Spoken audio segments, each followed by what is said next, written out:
আমার আজকের ছড়া খোকার প্রশ্ন লিখেছেন বিভাবতী সেন। আচ্ছা মাগো বলো দেখি, রাত্রি কেন কালো?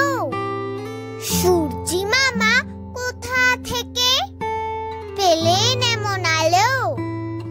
ফুলগুলো সব নানা রঙে কেমন করে হয়?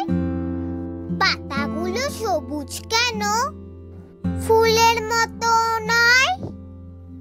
চিনি কেন মিষ্টি এত? তেঁতুল কেন টক? কোকিল কেন কালো এমন?